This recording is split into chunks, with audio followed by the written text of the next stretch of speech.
Dr. Maya Torres wiped the sweat from her forehead as she knelt beside a strange purple plant on the forest floor of Zarian 7. The planet's twin suns made the air hot and thick, but she loved this work. Finding new plants and studying them was what she lived for. She carefully took a sample and put it in her collection bag. "Maya, you need to see this," called Katie Rodriguez from behind a cluster of tall blue trees. Katie was their engineer and always found the most interesting things. Maya stood up and walked over to where Katie was pointing at the ground. There in the soft dirt were footprints unlike anything Maya had ever seen.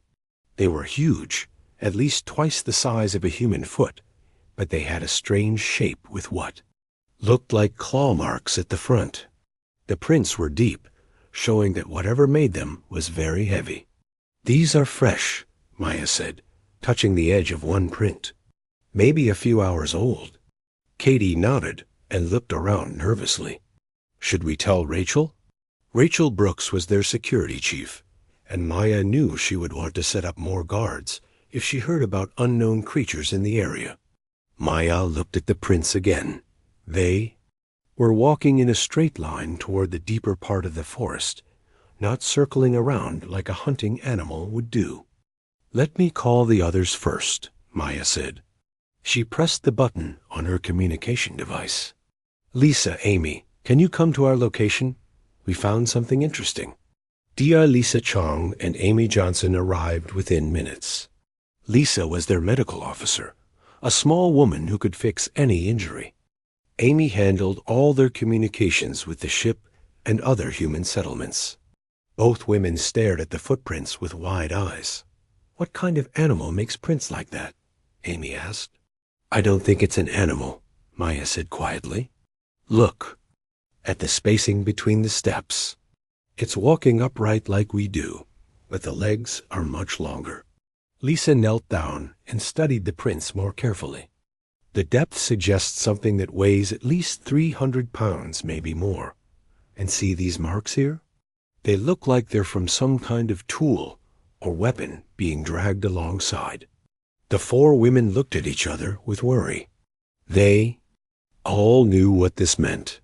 There might be intelligent life on Zarian 7, and they were the first humans to find proof of it. "We have to tell Rachel," Katie said.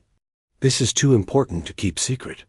Maya agreed, though she felt nervous about what Rachel might do. Security chiefs always thought about danger first and discovery second. They walked back to their camp, which was set up in a clearing near a small stream. The USS Meridian, their research ship, sat nearby, its metal hull gleaming in the afternoon sunlight. Rachel was checking the camp's defense systems when they approached her. She was a tall woman with short brown hair and serious eyes. When they showed her the images of the footprints on Amy's scanner, her expression became very grim. "How many of them do you think there are?" Rachel asked. "The prints all look the same size," Maya said. "Probably just one individual." "Or they're all the same size," Rachel replied. "Either way, we need to be ready." She called her security team over the radio and told them to set up a wider patrol around the camp. Maya felt frustrated. "Rachel, we don't know if it's hostile. This could be the greatest discovery in human history. We should try to make contact." "My job is to keep you all safe," Rachel said firmly. "Until we know more, we treat this as a potential threat." That night, Maya couldn't sleep. She kept thinking about the footprints and what kind of being might have made them. She imagined meeting the first alien intelligence humanity had ever encountered. Would they be friendly? Would they be curious about humans, like she was curious about them? The next morning, Maya was collecting plant samples near the edge of their patrol area when she heard a strange sound. It was like singing, but deeper and more complex than any human voice. She followed the sound through the trees until she came to a small clearing. There, sitting beside a fallen log, was the most amazing and frightening creature Maya had ever seen. It was definitely female in shape, but she was huge, at least 8 feet tall, even while sitting down. Her skin was black as night, with bright silver lines running across it like lightning. She had 4 arms instead of 2, and Maya could see. Long claws at the end of each hand, though they seemed to be pulled back now.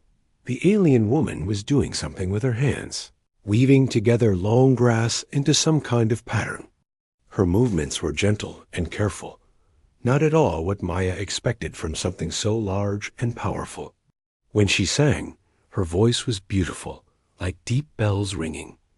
Maya stood frozen behind a tree, not sure what to do. The alien woman suddenly stopped singing and turned her head toward Maya's hiding spot. Her eyes were bright gold and seemed to glow in the forest shadows. For a long moment, the 2 females just stared at each other. Then the alien woman did something unexpected. She raised one of her hands with the palm facing out, the same peace gesture humans used. Her claws were completely retracted, and her posture showed no signs of aggression. Maya took a deep breath and stepped out from behind the tree. She raised her own hand in response, her heart beating so fast she thought it might jump out of her chest. This was it, the moment that would change everything for humanity. The alien woman tilted her head slightly, watching Maya with what looked like curiosity. She said something in a language that sounded like wind chimes mixed with thunder. Maya couldn't understand the words, but the tone seemed questioning, maybe even friendly. "I'm Maya," she said, pointing to herself. "Human." The alien woman pointed to herself with one of her 4 hands and said something that sounded like Zarathiel. Maya smiled and was about to take a step closer when alarms started blaring from the direction of their camp. Rachel's voice came crackling through Maya's communication device. "Maya, get back to camp immediately. We have an unknown contact, and it's big." Maya looked at Zarathiel, who had stood up at the sound of the alarms. Even standing, she was magnificent and terrifying. Her 4 arms moved with perfect coordination as she gathered her grass weaving, and Maya could see the powerful muscles beneath her alien skin. "I have to go," Maya said, though she knew Zarathiel couldn't understand her words. She hoped her tone would convey that she meant no harm. Zarathiel nodded once, as if she understood perfectly. Then she melted back into the forest so quickly and quietly that Maya almost wondered if she had imagined the whole encounter. Maya ran back toward camp, her mind racing with questions and excitement. She had just made first contact with an alien intelligence, and somehow she knew that nothing would ever be the same again. Maya ran into camp to find Rachel and her security team setting up defensive positions around the perimeter. Everyone was moving quickly and quietly, checking weapons and scanning the forest with their electronic equipment. Rachel grabbed Maya's arm as soon as she arrived. "Where were you?" "We picked up a massive heat signature moving through the trees about 10 minutes ago," Rachel said, her voice tight with worry. Maya's heart was still racing from her encounter with Zarathiel. She knew she had to tell Rachel the truth, but she was afraid of how the security chief would react. "I made contact," she said quietly. Rachel's eyes widened. "What do you mean you made contact?" "I found her. The one who made the footprints." "She's not hostile, Rachel. She was just sitting in a clearing, making something out of grass. When she saw me, she made a peace sign." "Her?" Rachel asked. "It's female?" Maya nodded. "Definitely female and definitely intelligent. She told me her name. At least, I think that's what she did. It sounded like Zarathiel." Katie, Lisa, and Amy gathered around to listen as Maya described her encounter. She told them about Zarathiel's 4 arms, her glowing eyes, and the beautiful way she sang. She also mentioned how big and powerful the alien looked, but tried to emphasize that she had shown no signs of aggression. "4 arms and claws," Rachel muttered. "That doesn't sound peaceful to me." "Her claws were retracted the whole time," Maya insisted. and her body language was calm. She was curious about me, not threatening. Rachel was quiet for a moment, thinking. Even if she's not hostile now, we don't know anything about her species or why she's here. We need to be careful. Maya understood Rachel's caution, but she felt frustrated. This was the discovery of a lifetime, and all Rachel could think about was potential danger. What if I tried to talk to her again? With proper translation equipment this time? Absolutely not, Rachel said immediately. It's too dangerous. Then what do you suggest we do? Maya asked. Pretend we never saw her? This is first contact. With an alien intelligence. We can't just ignore it. Lisa stepped forward. Maya's right. This is too important to handle with just security protocols. We need to approach this scientifically. Amy nodded in agreement. I can set up translation software on our portable computers. It might take some time, but we could establish basic communication. Rachel looked around at all of them, clearly outnumbered. Fine, but we do this my way. Full security escort, and if anything goes wrong, we retreat immediately. The next morning, Maya led a small team back to the clearing where she had met Zarathiel. Rachel came with 2 security officers, while Amy carried the translation equipment. Lisa brought medical supplies just in case. Zarathiel was already there, sitting in the same spot as before. This time, Maya could see her more clearly in the daylight. Her black skin had beautiful patterns of silver lines that seemed to shift and move slightly, almost like they were alive. Her 4 arms moved independently as she worked on what looked like a complex sculpture made from twisted wood and stones. When Zarathiel saw the humans approaching, she stood up slowly. Maya was struck again by how tall she was. The alien woman looked at each human carefully, her golden eyes taking in their equipment and defensive posture. Maya could see that Zarathiel was being very careful not to make any sudden movements. Hello, Maya said, stepping forward with her hands raised peacefully. I'm Maya. This is my team. Amy activated the translation device and pointed it toward Zarathiel. The alien woman tilted her head at the device, then spoke in her musical language. After a few seconds, the computer produced a rough translation. Greetings, small ones. I'm called Zarathiel of the Velkari. You return with others. Are you afraid of me? Maya looked back at her team. Even through the mechanical translation, there was something sad in Zarathiel's question. No, Maya said. We're not afraid. We're curious. We want to learn about you. Zarathiel. Golden eyes seemed to brighten slightly. She spoke again, and the translator worked to convert her words. Curious. It has been long since anyone was curious about me, rather than fearful. Your species is unknown to me. What do you call yourselves? We're humans, Maya said. We come from a planet called Earth. We're here to study the plants and animals of this world. Humans, Zarathiel repeated, and Maya noticed that her pronunciation was almost perfect even without the translator. I have not heard of your species in the galactic records. You must be new to space travel. Maya felt excited. Galactic records meant there were other intelligent species out there, probably many of them. Yes, we're relatively new. What about you? What are the Velkari? Zarathiel was quiet for a long moment. When she finally spoke, her voice sounded heavy with sadness. The Velkari are warriors. We conquer worlds and expand our territory across the galaxy. At least, that is what they do. I am no longer welcome among my people. Why not? Maya asked gently. Zarathiel sat down on the fallen log and gestured. For the humans to sit as well. Rachel remained standing, but Maya and the others found places on nearby rocks. Zarathiel began to speak, and the translator worked to convert her story. I was once a war commander in the Velkari fleet. I led the conquest of 17 worlds over 40 years of service. My claws have tasted the blood of thousands of enemies.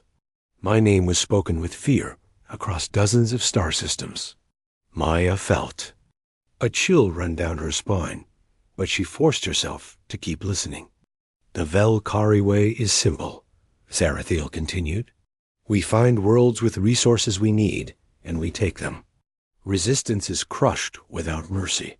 It is efficient, and it has made our empire strong. But you don't believe in that anymore? Lisa asked quietly. Zarathiel looked at her with those glowing golden eyes. There was a world called Thurin 5.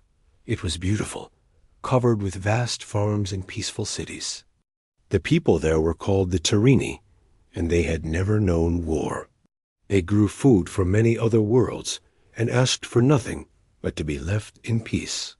Zarathiel paused, and Maya could see pain in her alien features.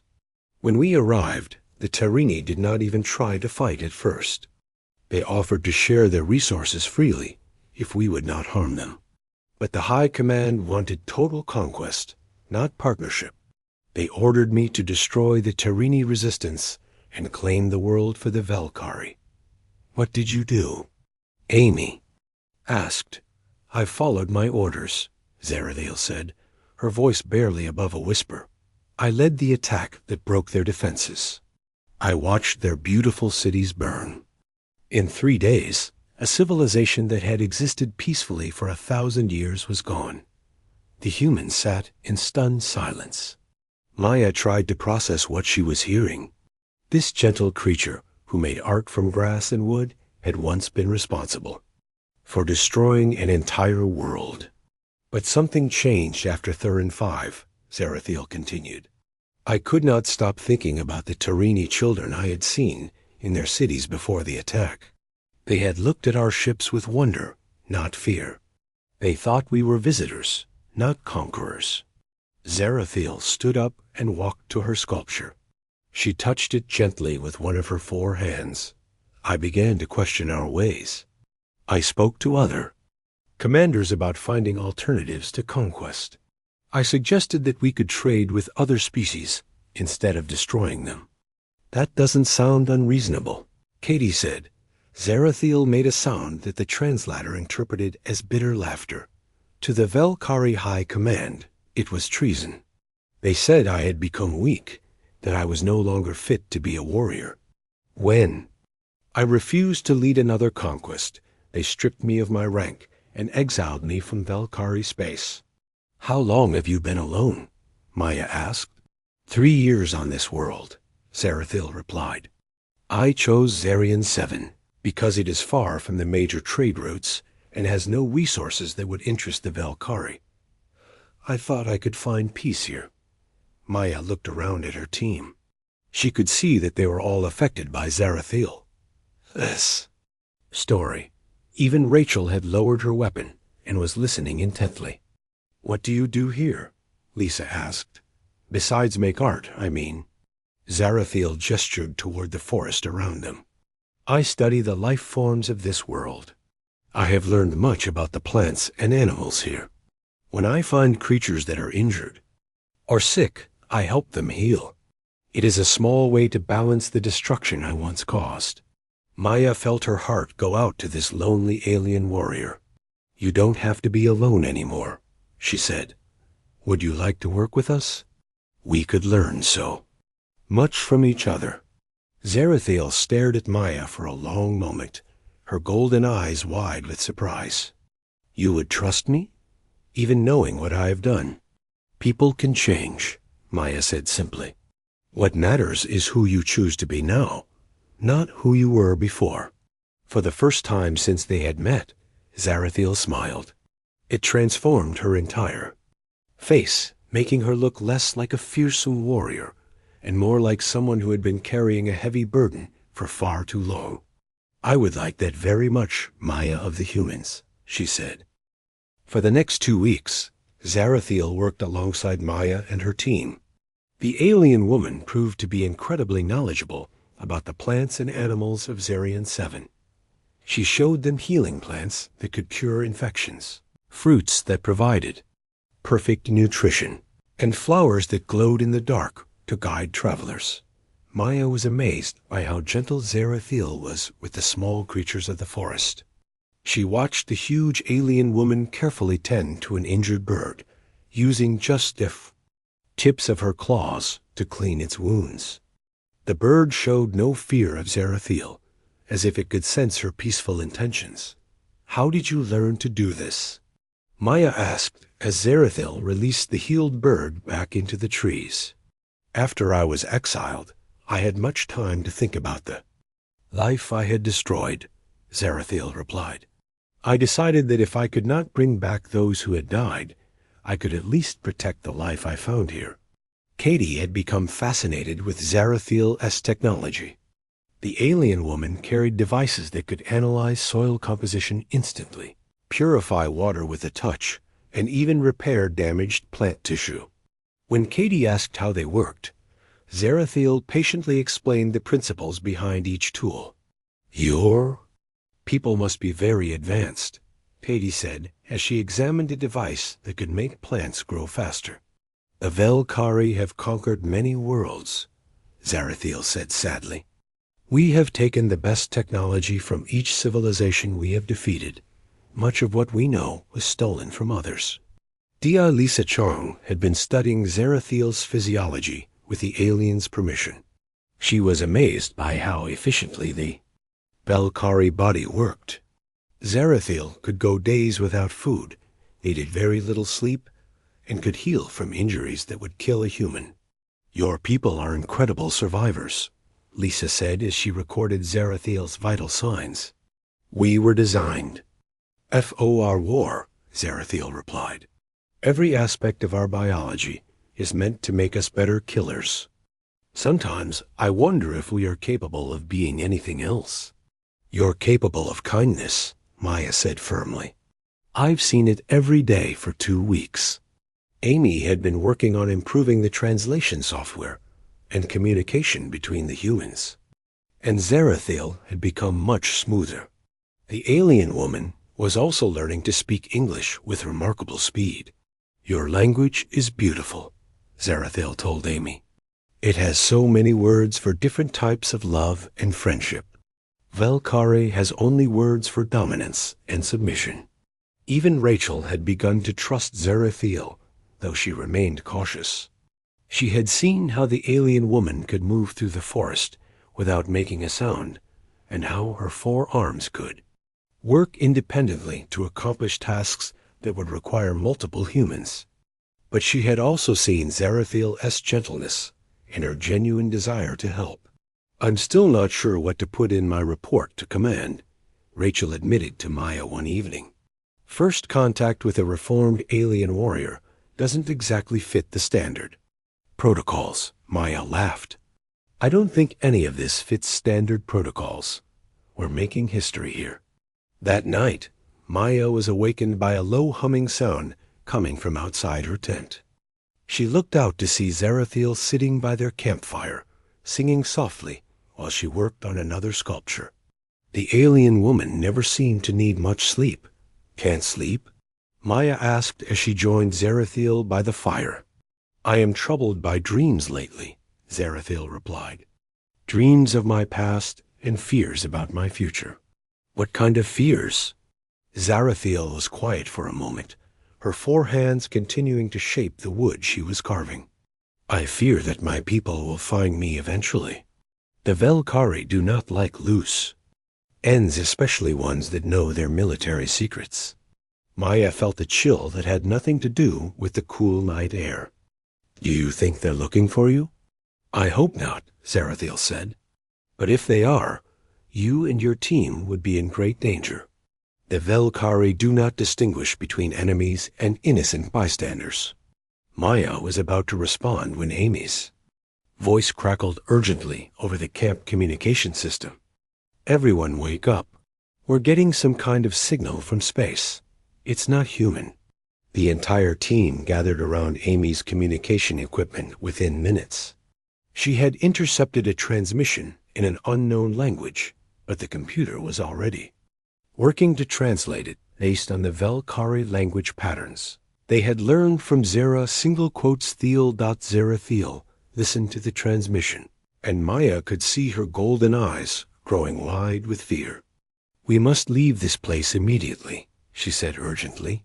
"What is it?" Rachel demanded.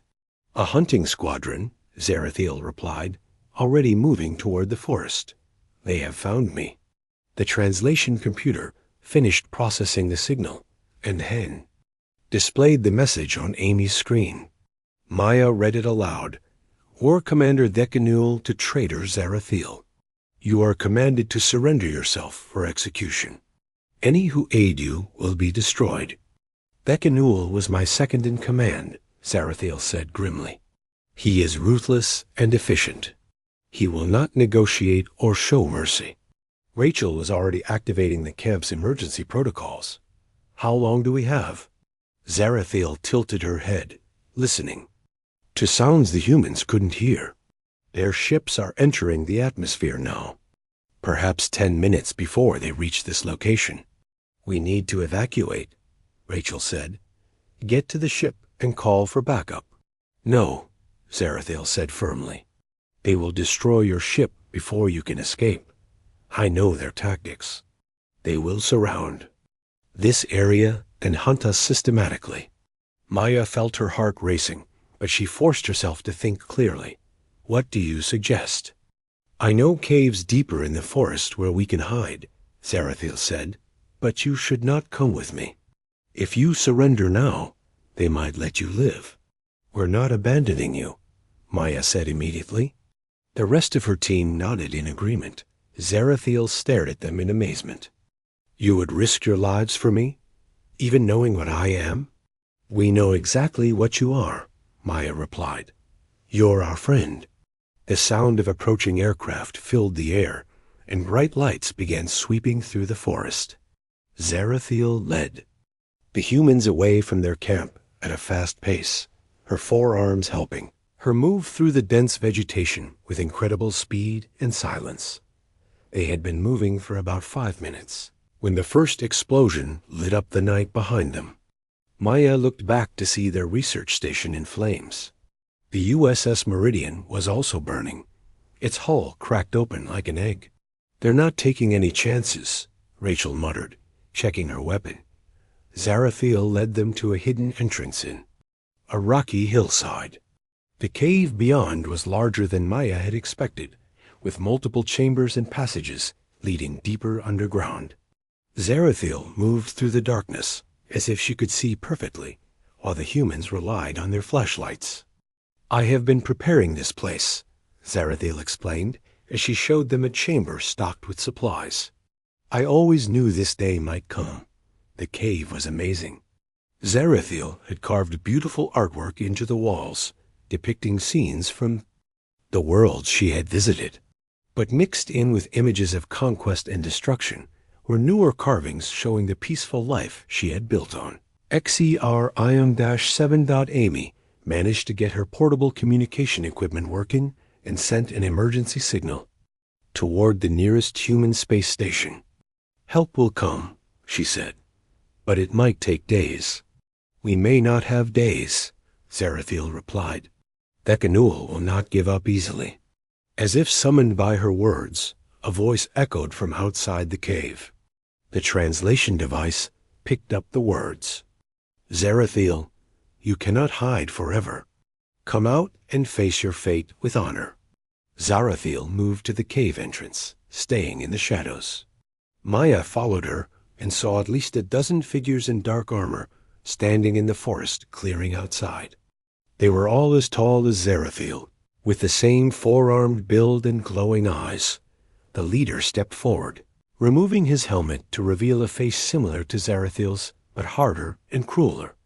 "Dekanul," Zarathiel whispered. 3 years we have searched for you, traitor," Dekanul called out. 3 years you have dishonored our people with your cowardice. It ends tonight." "I am no longer Velkari," Zarathiel replied, stepping partly into the light. "I renounce my people and their ways." Dekanul laughed, a harsh sound that echoed off the cave walls. You cannot renounce what you are, Zarathiel. You are a killer, just as we all are.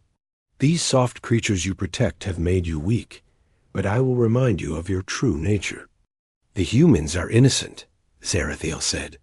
Let them go, and I will come with you. The humans have aided a traitor, Thekanul replied. They must die, but I am not without mercy. Surrender now, and I will make their deaths quick. Maya felt anger rising in her chest. She had heard enough. We're not going anywhere, she called out, stepping up beside Zarathiel. Thekanul's glowing eyes focused on her with interest. So the little human speaks. Tell me, small one, do you know what your friend has done? Do you know how many worlds she has destroyed? I know she's trying to be better, Maya replied firmly. That's more than I can say for you. Thekanul's expression darkened. Very well. You have chosen your fate. He gestured to his warriors, who began spreading out to surround the cave. Zarathiel turned to Maya and her team. I am sorry I've brought this upon you, but I will not let them harm you without a fight. We're in this together, Rachel said, checking her weapon. All of us. Zarathiel looked at each human in turn, her golden eyes filled with gratitude and something that looked like wonder. I have lived for over 60 years, she said quietly. I have. The cave shook as more energy blasts struck the entrance. Zarathiel moved with frightening speed, her 4 arms working together to stack rocks and create better cover for the humans. Maya watched in amazement as her friend transformed from gentle scientist into deadly warrior in seconds. They will try to force us out with sustained fire, Zarathiel explained as she positioned herself at the cave mouth. When that fails, they will send soldiers inside. Rachel was checking her team's weapons and ammunition. How many rounds do we have total? Not enough to fight a dozen Velkari warriors in a straight battle, Katie replied grimly. Maya's mind was racing. They couldn't win through firepower alone, but humans had always survived by being clever rather than strong. What do we know about Velkari tactics? She asked Zarathiel. They rely on superior technology and individual combat skill, Zarathiel replied. They expect enemies to either flee or fight directly. They do not adapt well to unexpected strategies. Then we need to be unexpected, Maya said. She turned to Katie. What equipment do we have left? Katie took inventory quickly. Geological, survey tools, sample collection devices, portable laboratory equipment, and some basic construction supplies. Can you make explosives from the geological equipment? Katie's eyes lit up with understanding. The seismic charges we use for soil analysis. I can modify them to be much more powerful. Do it, Maya said. She turned to Amy. Can you use the communication equipment to interfere with their systems? Maybe, Amy said, already working on her portable computer. If I can analyze their transmission frequencies, I might be able to jam their communications or even overload their equipment. Lisa was treating a cut on Zarathiel's arm from a rock fragment. What about me? I'm a doctor, not a soldier. You know more about Velkari biology than any other human, Maya said. Where are their weak points? What can hurt them that they might not expect? Lisa thought for a moment. Their respiratory system is very efficient, but it might be vulnerable to certain atmospheric changes. If we could introduce specific chemicals into the air they breathe. The laboratory supplies, Maya said with growing excitement. Can you make something that would affect them, but not us? Possibly, Lisa said. Give me 10 minutes with the chemical analysis kit.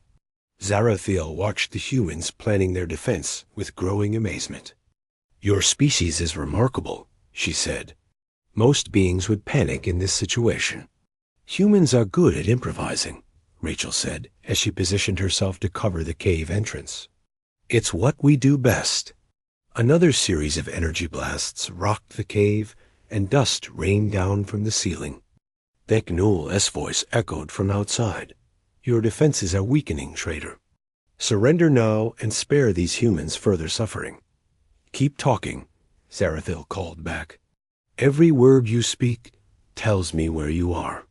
Maya realized that Zarathil was using her enhanced hearing to track the positions of all the Volcari warriors.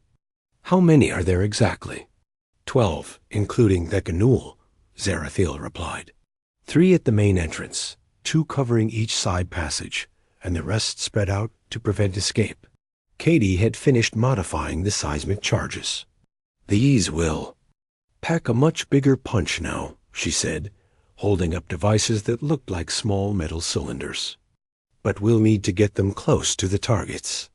I can do that, Zarathil said. But I cannot carry them all and fight at the same time. Then we go together, Maya said. All of us. Rachel shook her head. Maya, you're not trained for combat. None of us are trained for this, Maya replied. But we're all we've got. Amy had managed to tap into the Velkari communication network. I'm picking up their chatter, she said. They're getting impatient. Thekanul is ordering them to prepare for a direct assault. Lisa had finished mixing chemicals from their laboratory supplies. This should create a gas that will make it hard for them to breathe, she said, showing them several small containers. It won't kill them, but it should slow them down. The energy blast stopped suddenly, and an ominous silence filled the cave. Zarathil tensed, her forearms spreading wide as she prepared for battle. They are coming, she whispered. The first Velkari warrior appeared at the cave entrance, moving with the same fluid grace as Zarathil, but with obvious hostile intent. Zarathil met him head-on, and Maya watched in shock as her gentle friend became a whirlwind of controlled violence. The 2 aliens fought with incredible speed and precision, their claws flashing in the dim light.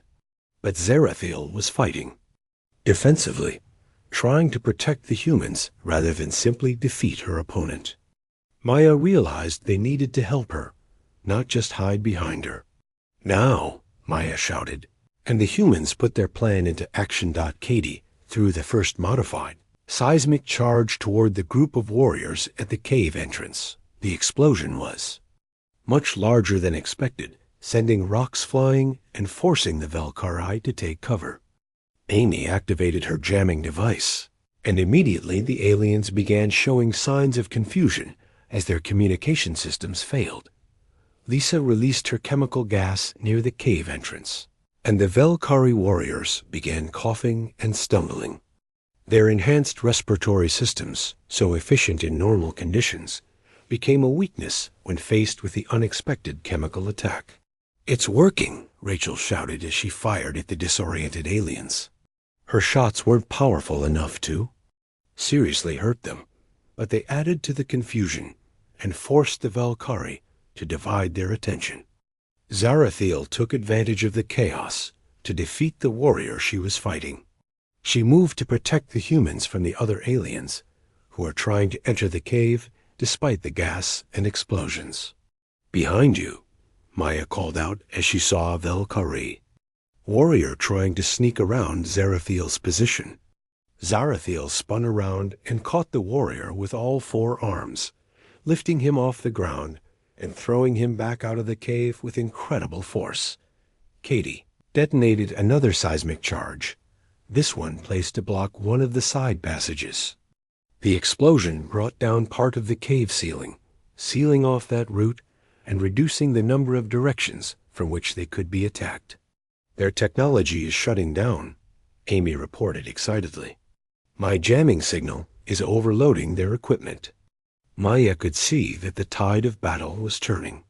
The Velkari warriors, so confident in their superior technology and individual fighting skills, were struggling to adapt to the humans' improvised tactics. They had expected either easy prey or a conventional battle, not this chaotic mix of explosions, chemical warfare, and electronic disruption. But Thekanul was not giving up. Maya saw him rallying his remaining warriors, trying to coordinate a final assault despite their communication problems. He was shouting orders in the Velkari language, and even without translation, Maya could hear the fury in his voice. "They're regrouping," Zarathiel warned as she fought off 2 more warriors simultaneously. "Decanol is adapting to your tactics." "Then we need to change tactics again," Maya said. She looked around the cave and noticed something important. "The ceiling is unstable from all the explosions. If we could bring down the right section, we'd seal ourselves in," Rachel pointed out. "Better than being dead," Katie said. She was already studying the cave structure, looking for the best place to place the remaining explosives. "Wait," Amy said suddenly. "I'm getting a signal. It's human." Everyone paused to listen as Amy boosted the signal. A voice crackled through the static. "This is Captain Nicole Price of the USS Constellation. We received your distress call and are approaching Zarian 7. Hold your position." Maya felt a surge of hope, but Zarathiel looked worried. "Human military vessels are not designed for battle against Velkari ships," she said. "Your people could be flying into a trap." "We have to trust them," Maya replied. "Besides, it sounds like they're already committed." Decanul must have heard the transmission too, because he began shouting new orders to his warriors. Maya could see them preparing for a final, desperate assault on the cave. They knew that. Once human reinforcements arrived, their mission would become much more difficult. "Here they come," Zarathiel said, positioning herself between the humans and the cave entrance. The final battle was about to begin, and Maya realized that everything would depend on whether they could hold out long enough for help to arrive. She looked at her team, these brave people who had chosen to stand with their alien friend against impossible odds. "Whatever happens," she said, "we face it together." Zarathiel turned to look at her, and Maya saw something in those golden eyes that she had never seen before. It wasn't the sadness of a warrior seeking redemption, or the gentleness of someone trying to atone for past sins. It was pride and gratitude, and something that looked very much like love. "Together," Zarathiel agreed and turned to face her, former comrades as they charged toward the cave for the final assault. The final assault never came. Just as the Canul-S warriors prepared to charge the cave, the forest lit up with the bright lights of human military ships descending from the sky. The USS Constellation and 2 escort vessels landed in the clearing. Outside, their weapons trained on the Velkari soldiers. Captain Nicole Price's voice boomed across the area through the ship's speakers. "This is Captain Price of the Human Federation Navy. You are in violation of our territorial space. Stand down immediately." Maya watched through the cave entrance as Decanul gestured angrily at his warriors. Without their communication equipment, which Amy had successfully jammed, they were struggling to coordinate a response to this unexpected development. "They're outnumbered now," Zarathiel observed. "But Decanul will not surrender easily. He would rather die than return to the Velkari High Command as a failure." Captain Price and a squad of Marines approached the cave entrance with their weapons ready. Maya recognized Nicole immediately, despite the years that had passed since they had attended the academy together. "Maya Torres," Captain Price called out. "Are you and your team safe?" "We're alive," Maya replied, stepping out of the cave with her hands visible. "Thanks to Zarathiel." Nicole's eyes widened as she saw the massive alien woman emerge from the eye. Cave behind Maya. Even knowing what to expect from Maya's emergency transmission, the captain was clearly impressed by Zarathiel's size and presence. "You must be our first contact," Nicole said carefully. "I'm Captain Price." Zarathiel inclined her head respectfully. "I am Zarathiel, formerly of the Velkari, but now a friend to humans." Decanul stepped forward from his group of warriors, his weapon lowered but still in his hands. "Captain Price," he said, his English surprisingly good. "I am War Commander Decanul. The traitor Zarathiel is a criminal wanted by the Velkari Empire. Surrender her to us, and we will leave your space peacefully. I don't think so, Nicole replied firmly. You attacked a human research team and destroyed their equipment. That makes you the criminals here. We seek only justice, Thekanul insisted. Zarathiel has committed crimes against her own people. She must face punishment. Maya stepped between the two military commanders. What crimes? Refusing to destroy innocent civilizations? Choosing peace over conquest? Thekanul's golden eyes focused on Maya with contempt. You do not understand what she is, human. Zarathiel is responsible for the deaths of millions. She led the conquest of 17 worlds. And then she stopped, Maya replied. She chose to change. That should count for something. The dead cannot be brought back by good intentions. Thekanul said coldly. Zarathiel moved forward, her 4 arms hanging peacefully at her sides. Thekanul speaks truth, she said quietly. I am guilty of terrible crimes. If my death would bring back those I have killed, I would gladly offer it. But it won't, Maya said firmly. Your death won't help anyone, but your life might. You can. Teach other Velkari that there's another way. Thekanul laughed harshly. The Velkari do not change, human. We are what we are. Zarathiel is an aberration, a weakness that must be cut away. Everyone fears me, Zarathiel said suddenly, looking directly at Maya. For 60 years, every being I have met has looked at me with terror. Every world I have visited has trembled at my approach. But you call me kind, human. Why? Maya felt tears forming in her eyes as she looked up at her towering friend. Because I've seen who you really are. Not the warrior you were forced to be, but the person you chose to become. You're gentle with injured animals. You create beautiful art. You've spent 3 years alone, trying to heal the damage you caused. That's not the behavior of a monster. That's the behavior of someone with a good heart. Hearts can be deceived, Thekanul said. She is still Velkari.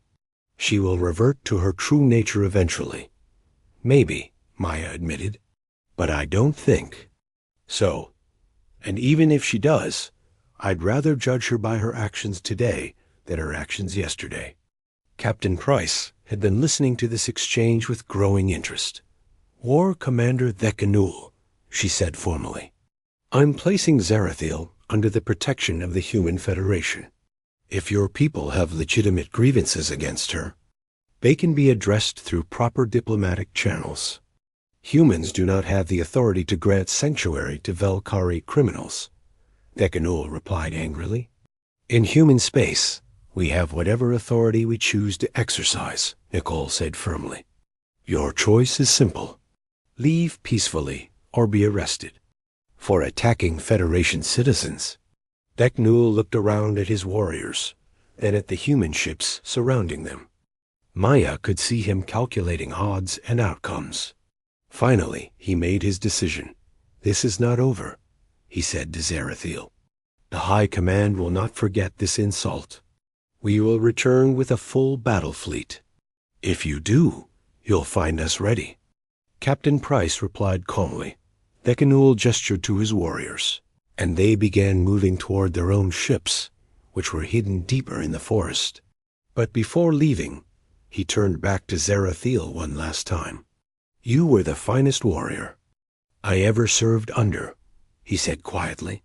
Your fall from grace brings shame to us all. Perhaps, Zarathiel replied, or perhaps it shows that we can choose to be more than just warriors.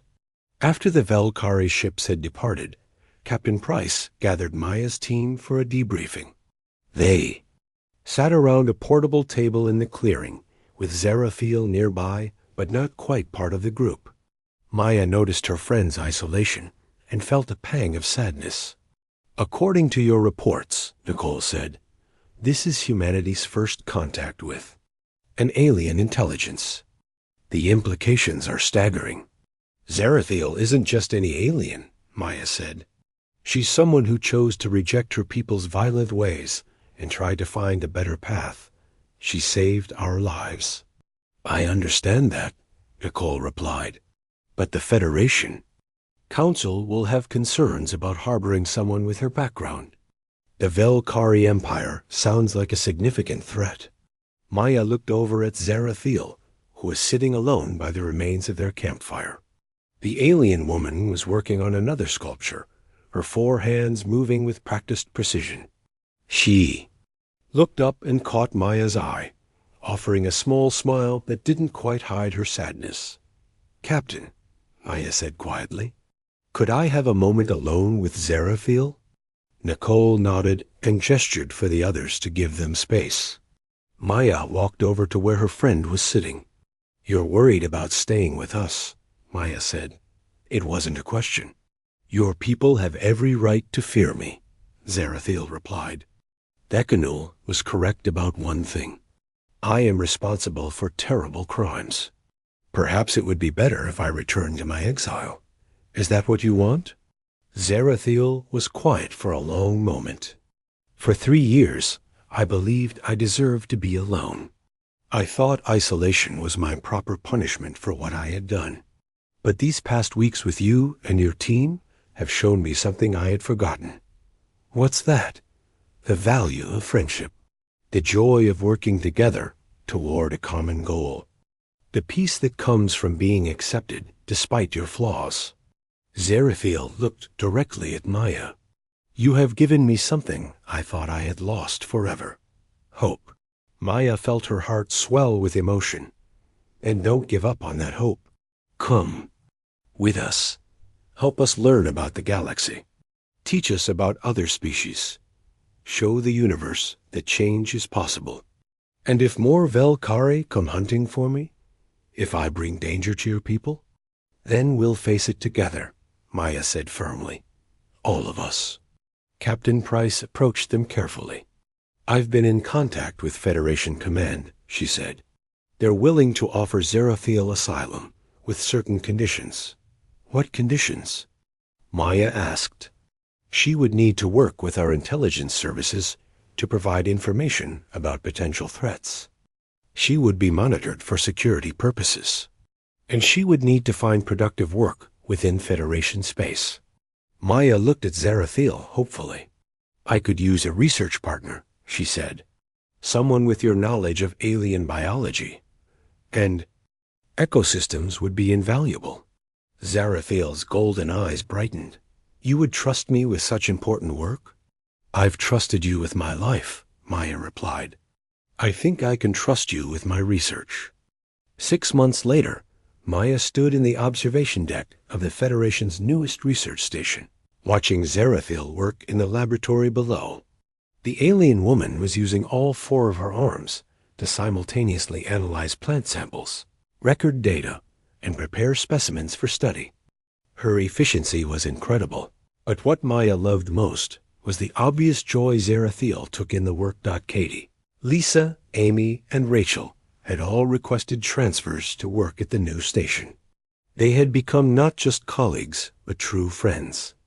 With Zarathiel, Maya smiled as she watched Katie and Zarathiel working together to modify a piece of equipment. Their heads bent close together as they discussed improvements. She's adapting well, Captain Price said, joining Maya at the observation window.